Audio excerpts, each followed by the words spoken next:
我觉得他们知道的是片段，就是知道铁塔那边以前是个炮台，但是炮台怎么过来的？为什么要放炮台？对于这个完整的历史脉络，他们并不是很清楚。其实对于他们来说，这段历史并不占有他们记忆里面的多重要的部分，这样子。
走进巴人部落，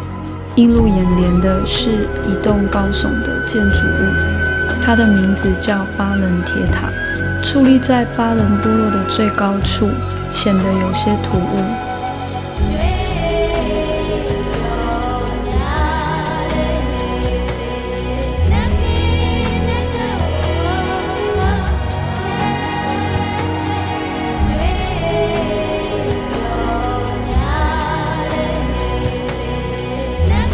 住在这里1年多，我才知道铁塔下方有一段悲壮的历史。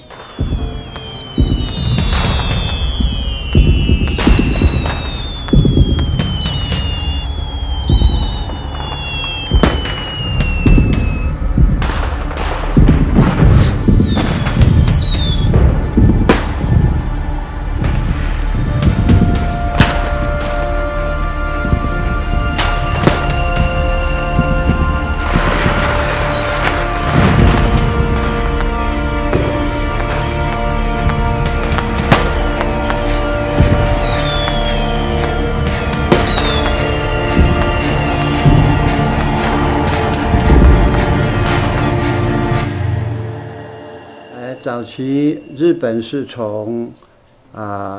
这个宜兰，他们日军做这个坐船，那么他们的总部就在宜兰的圆山。圆山以后，在日本它有一个5年理番政策。我的名字叫陈松民，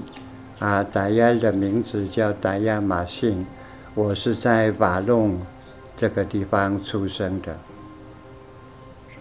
那么他们决定了要进入到我们的大可坎后山群，大可坎区的后山群。那么这个路线，他们是从圆山以后又达到现在的宜兰的大同乡的英市，叫做根勒蹦。之后呢，他们就往山上爬到这个石龙岸这个地方。那么石龙岸的地方之后呢，它又分2个路线，一个是要经过要经过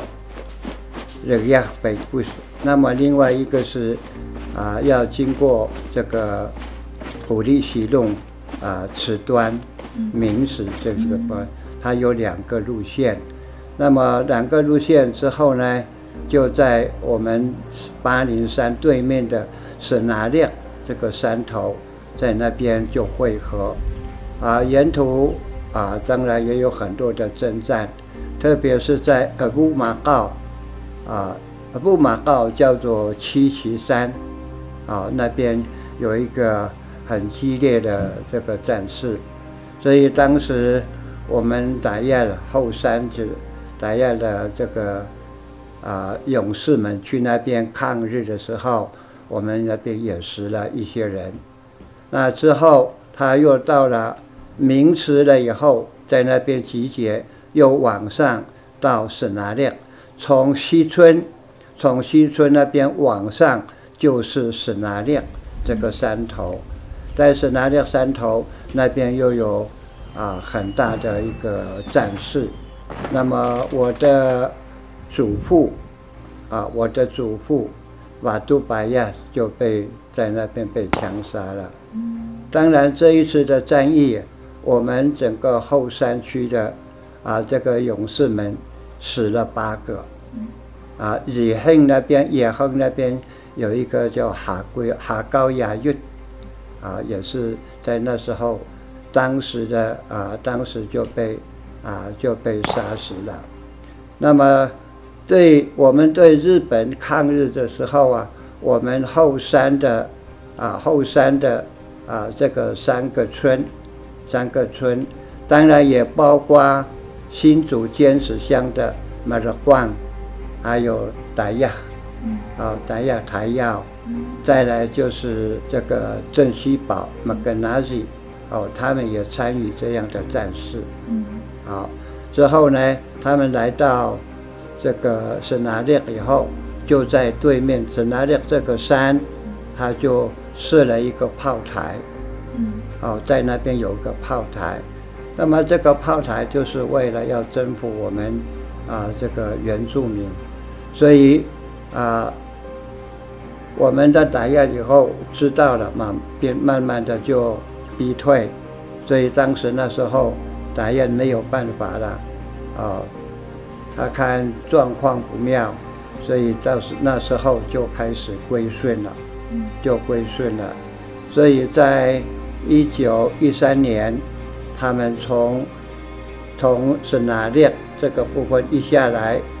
又到大曼桥旁边有一个叫做寡用，有一个溪水在那边又扎营了之后，他们就往上就直奔到我们阿布瓦隆这个山头，叫热亚阿布瓦隆，就到这个山头日军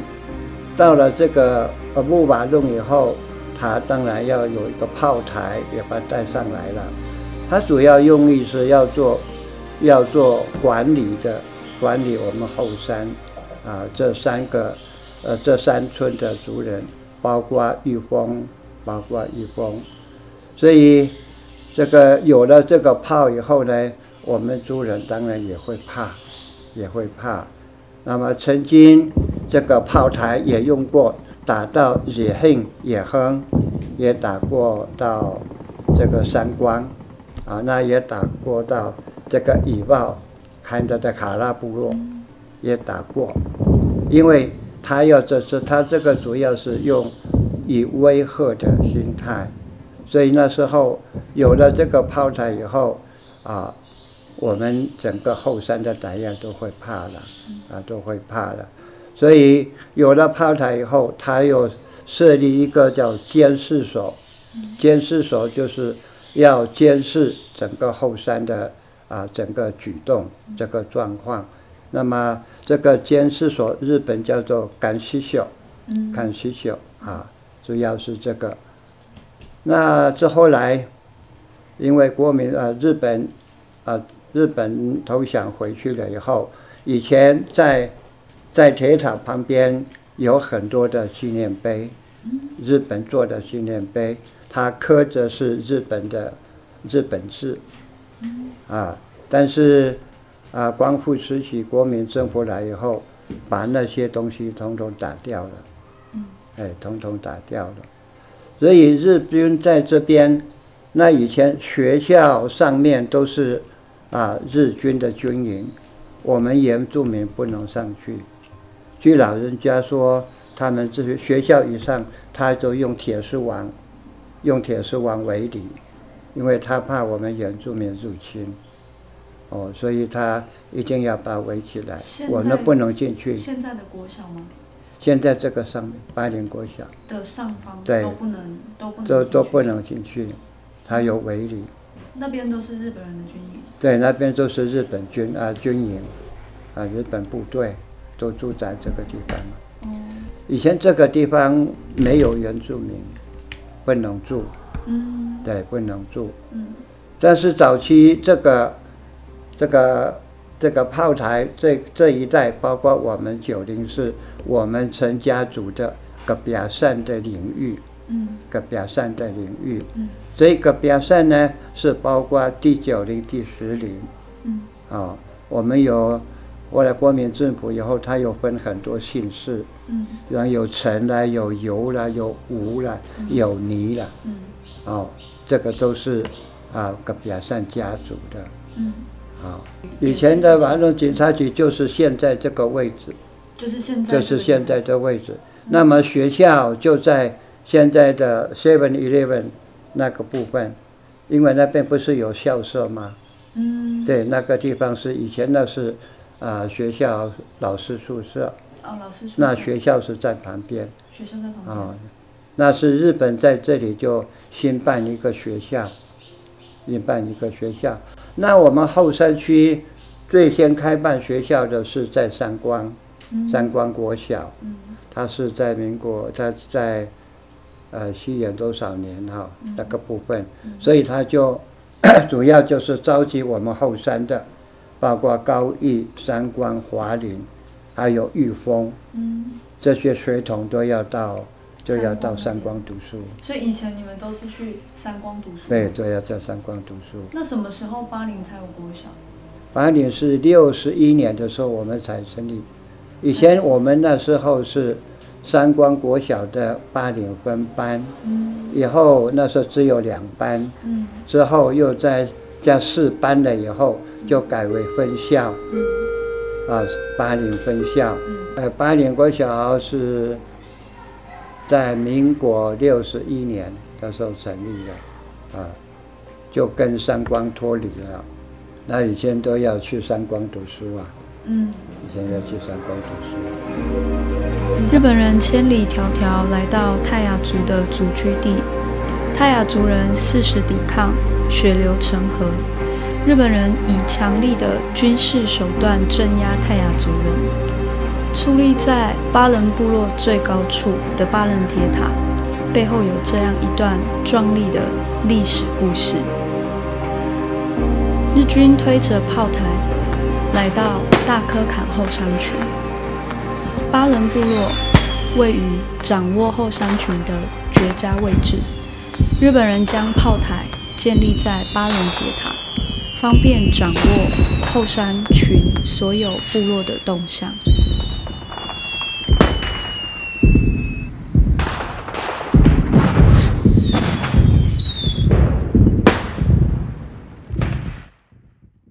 首先，我觉得就说，其实在巴冷这个地区那这个马伦山炮台这样的一个事件，其实慢慢被很多族人所淡忘。那这样的一个血泪史，其实对整个后山地区，它是非常具有民族性的一个指标。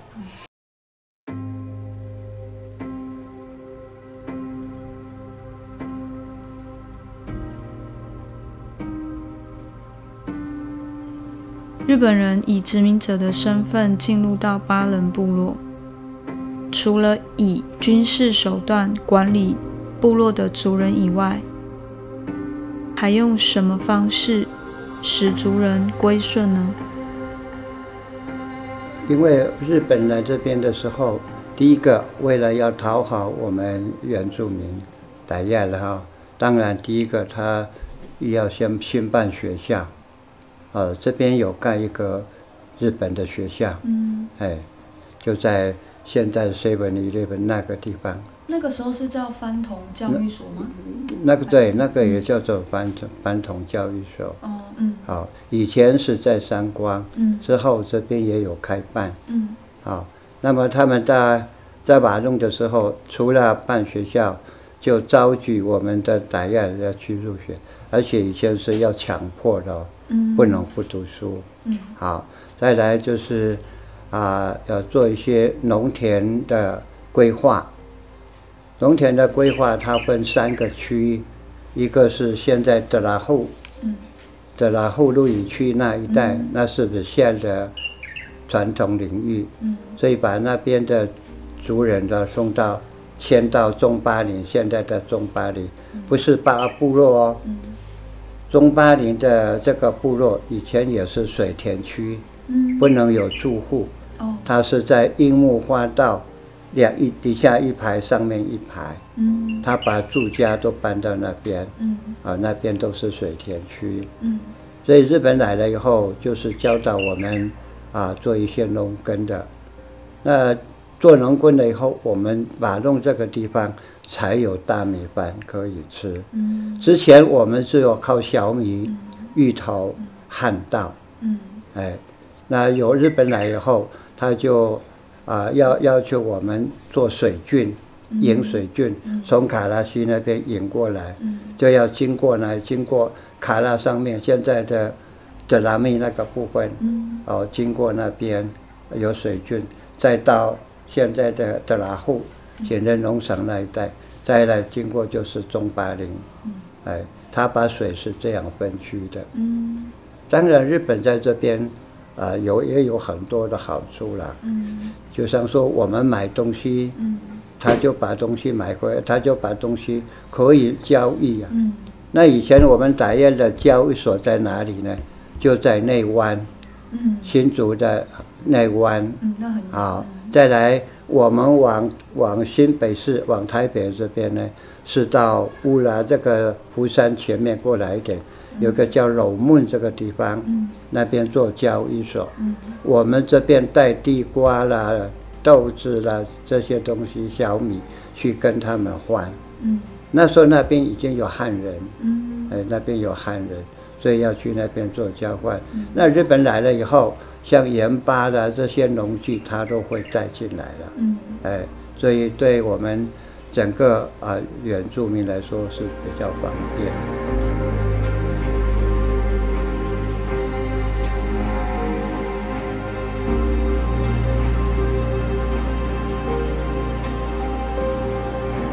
学校、稻米、农耕、交易所。原来当时身为殖民者的日本人，除了使用武力镇压泰雅族人以外，也使用这样子的方式，让当时的泰雅族人甘心归顺于殖民者。曾经留在我们脸上引以为傲的纹面，以及成为女人必经的过程织布，却在殖民者的统治下渐渐消失殆尽。因为日本来了以后，他就对我们打雁原始文化，他就禁止了。他就禁止了。比方说除草、木嘎嘎，再来一些不打散，他不打散，所以他大概是为了统治方便。因为我们知道打雁这个不打散主要是一个记号嘛，主要是一个记号，所以他也不喜欢看这个东西，所以禁止。所以从那个时候，我们打雁就没有纹面了，已经消失了。以前的教育据老人家说，在巴陵国小这边要读到4年级了，1年级到4年级，它叫做高等生，高等生。那你只要读2年，就算你毕业了。那是叫做普通和普通的普通生，辅助这普通生。而且它主要的教育，特别是我们后山这边，它没有注重我们后山人读这比较高的学校。因为当然它也是，而且日本来他不能读这个像法律啦这一些的，他不行，他只要是医医学的，所以他会鼓励我们打雁去读医学院。读医学院。在医的方面，其他政治问题他会禁止。因为我们打雁的民主性很强就抗日叛逆的心态很重。殖民者的教育鼓励泰雅族人学习医疗，改善族人医疗环境，却禁止族人学习关于政治、方面的教育。我们这一代的年轻族人为什么没有办法再与祖母沟通？我们距离祖先越来越遥远。以前我还记得，以前阿嬷他们那一代，他们都会跟我们说母语。他就是我妈妈那一代，他们都是还是用母语去沟通。可是有想过说，到后面为什么变成是我们变成是国语跟国语在沟通？所以我觉得这个很重要的一部分，就是因为我们没有去传承，所以我觉得很重要是，就连学校虽然有原住民的教育可以融入，但是我觉得家庭更重要。其实我们可以练习跟爸爸妈妈或是阿公阿嬷用母语去沟通，或者是可以去问比较老一辈的长辈，可以去问问看他们以前我们原住民的一些故事啊。然后我觉得这样让小朋友去亲自去体会的话，其实我觉得我们不至于会流失我们原住民这一些很珍贵的遗产。对，因为这个文化在早期的时候，因为有些当政者啊，他们有他们的施政方针、施政的方向，但是在国民政府的时候，他就是说严禁我们说，他主要是要同化，要通化了，所以说他不要我们学打样的话。而在日据时代，他没有禁止，他要我们去讲。而日本是把我们一些打样的文化，就把它禁止掉了。因为大概他有他们的考量而已。那现代的打样啊，像我们现在巴弄的孩子，我们已经没有以前文化的影子了。那我们传接母语的断层越来越大，所以阿伯看现在打样巴弄的拉蒂啊，就看巴弄的拉蒂，你觉得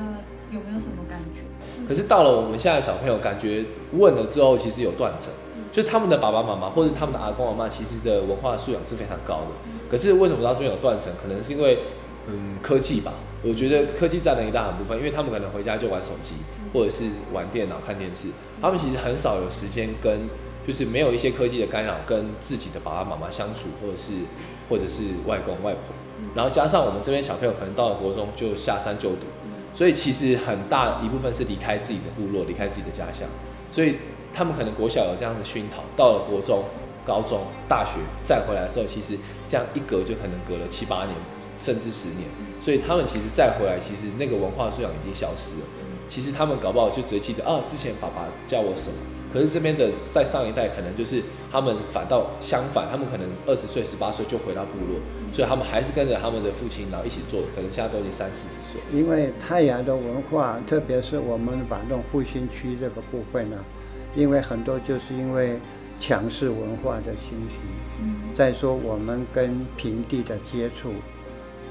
非常频繁，特别是我们把弄，你要到哈高湾，你要到新竹的什么，他小孩子都会讲，因为他父母亲会家庭教育，他直接会讲会沟通，而我们这个地方因为跟平地人接触的很频繁，那我们的小孩子说，特别是父母亲也不会了，就不会讲了，所以他们在沟通上就很难。再说教会的影响也更大，在教会里边都是用国语，他们的讲道了那就用国语，他几乎没有这个我们这个泰雅语。因为这些文化，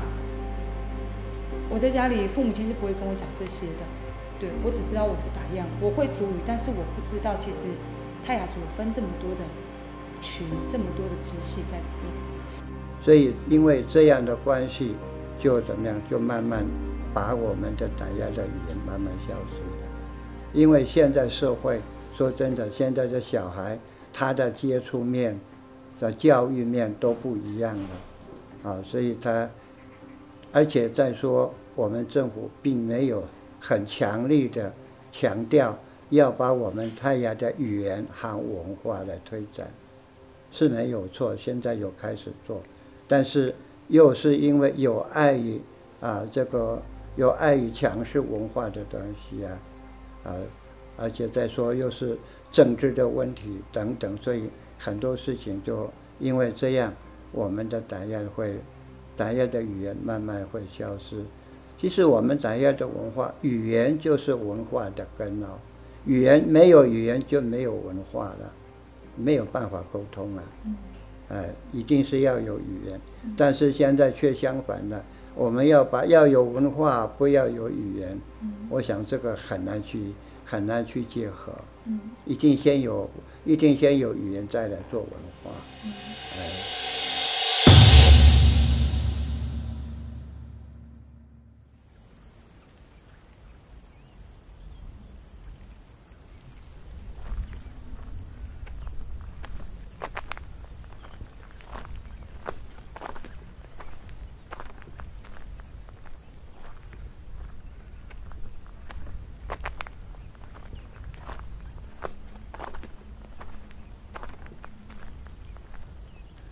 走在回家的路上，路在哪里？月亮总是静静地在天上，如祖先的眼睛，我们感受不到，却真实存在着。曾经有人说，我们是日落民族，我的眼睛却看到太阳升起，脚下的土地串生一出新生命，语言正在复苏，捧起我们与大地的连结，唤起历史的气息。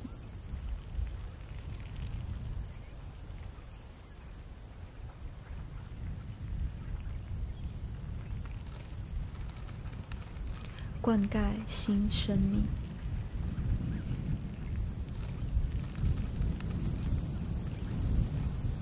指引回家的路。